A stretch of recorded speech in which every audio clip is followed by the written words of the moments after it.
todos, bienvenidos otra vez a Educación que Inspira. Qué gusto que estén aquí con nosotros. Y bueno, hoy vamos a hablar de algo que sinceramente pasa muchísimo.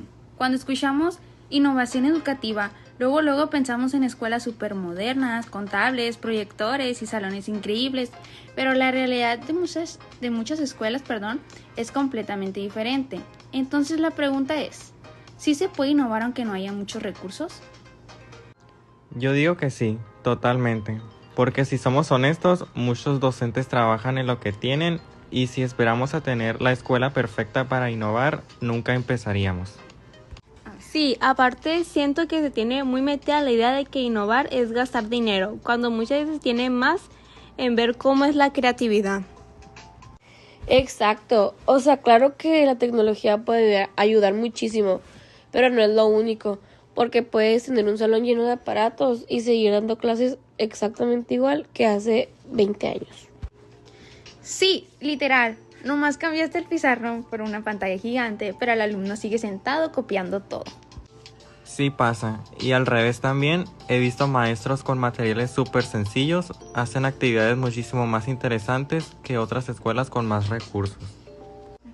Sí, yo también. Una vez me acuerdo que vi a una maestra enseñar matemáticas usando tapas de botellas y semillas porque no tenían material didáctico y los niños estaban súper participativos. O sea, no necesito tecnología súper avanzada para hacer que aprendan.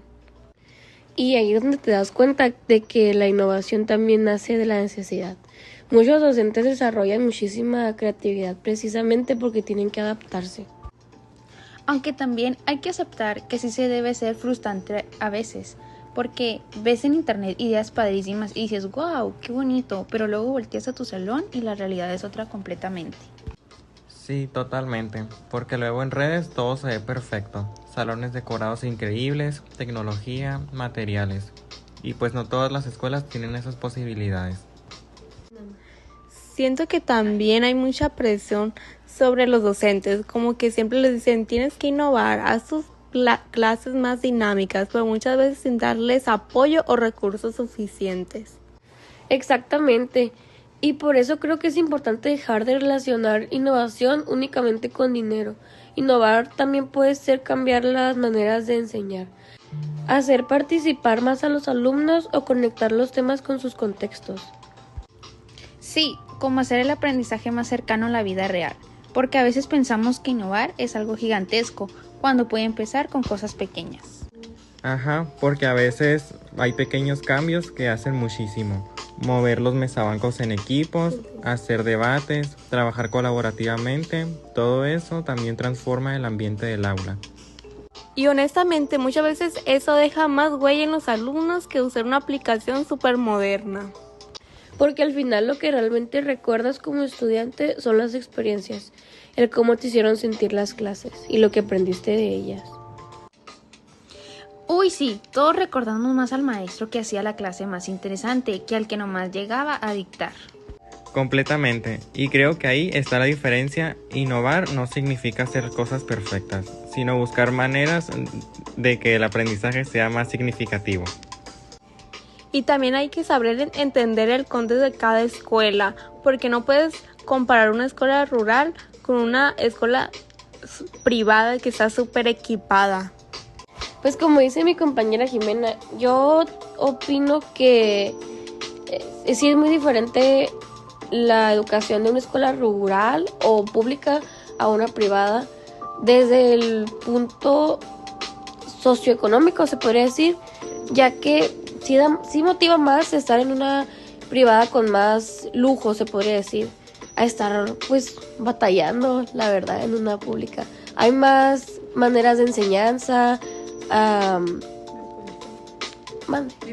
hay más disposición de materiales, como dice mi compañera, de laboratorios. También hay veces que ni siquiera se implementa eso en las públicas.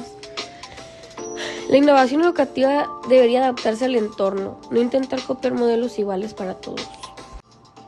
De hecho, siento que muchas veces se romantiza demasiado la innovación educativa, como si todos los maestros tuvieran el tiempo, el dinero y la energía para hacer actividades enormes todos los días.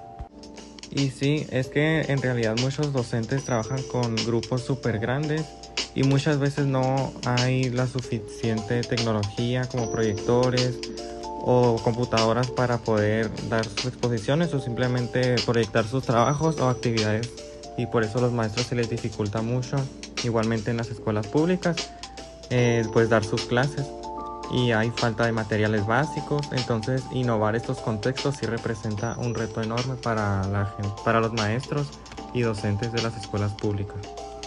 Sí, y aún así hay maestros que hacen muchísimo. O sea, el simple hecho de intentar que los alumnos participen más ya cambia la dinámica completamente. Porque innovar también implica cambiar el rol del alumno, que deje de ser solamente alguien que escucha y copia, y que participe más activamente, que no solo sea el receptor. Sí, que el salón deje de sentirse tan rígido, tan tenso, tan desesperado.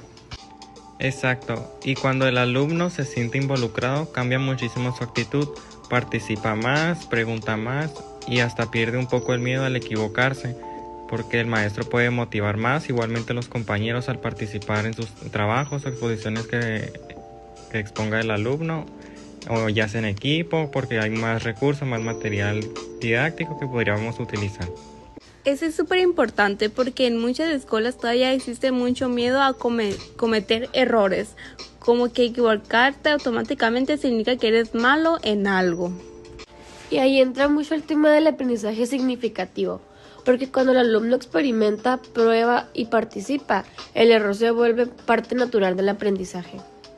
Aparte siento que las clases también se vuelven más humanas, como por ejemplo metiéndonos en el tema del aprendizaje significativo. En matemáticas, en vez de aprendernos las fracciones, podemos usar la tabla esa del pastel, donde podemos dividirlos en varias porciones. De ahí nos podríamos aprender las fracciones. Sí, porque ya no solo el maestro está hablando toda la hora, hay más diálogo, más interacción y más confianza. El alumno ya no es pasivo, sino también activo, y da su opinión al momento de que los maestros le preguntan, o ellos pueden dar su opinión de un trabajo o de alguna información que el maestro esté dando en su clase. Aunque también creo que a veces da miedo cambiar la forma de enseñar, porque muchos docentes ya están acostumbrados a cierta estructura y salir de ahí puede sentirse incómodo. Yo sé que resulta difícil lo de cambiar, pero a veces es necesario para poder avanzar. Totalmente, innovar implica salir un poquito de la zona de confort, y eso puede generar inseguridad porque no siempre todo sale perfecto. Y sabes que aparte luego haces una actividad nueva y el grupo no responde como uno espera, pues.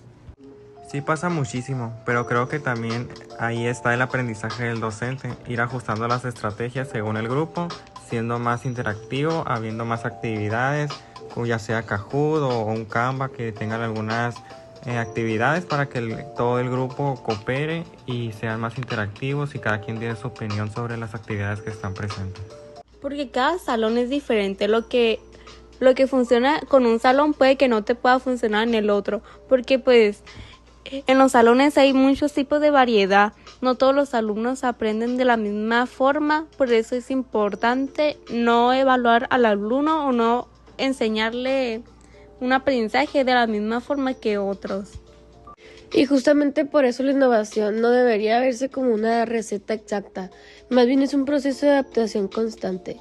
Por eso los maestros tenemos libertad de cátedra, creo que se llama, si no me equivoco, para ver cuáles métodos funcionan con nuestros grupos, porque siempre van a haber métodos distintos, ¿no? Dependiendo de las maneras de aprender de cada alumno.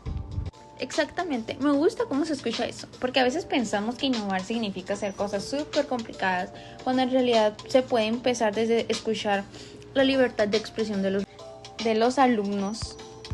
Totalmente, los alumnos notan cuando un maestro realmente intenta hacer la clase diferente o más dinámica, pero muchas veces es por parte de los alumnos o simplemente del maestro que no hay mucha motivación para hacer la clase más dinámica, y eso se puede notar cuando los alumnos no participan o el maestro simplemente no está interesado en continuar su clase. Y bueno, chicos, como pueden ver a lo largo de la conversación, pudimos entender que la innovación educativa no depende únicamente de la tecnología o de tener muchos recursos económicos. Muchas veces, innovar significa transformar la manera de enseñar, hacer que los alumnos participen más y adaptar el aprendizaje al contexto real de cada escuela. También se destacó la importancia de la creatividad docente y de buscar experiencias más significativas dentro del aula. Me encantó mucho esta como mini conclusión, vamos a ponerlo, porque pues la innovación educativa sí es posible incluso en escuelas con pocos recursos, aunque las condiciones materiales puedan influir. El verdadero cambio comienza con la disposición del docente para buscar nuevas estrategias. Podemos escuchar a los alumnos, convertir el aprendizaje en una experiencia más cercana, dinámica e interactiva. Bueno, pues para cerrar queremos dejarles una pregunta a todos los que nos escuchan. ¿Ustedes creen que la innovación educativa depende más de los recursos o de la creatividad del docente? Los leemos en los comentarios. Gracias por escucharnos, nos vemos en el siguiente podcast. Bueno, nos escuchan.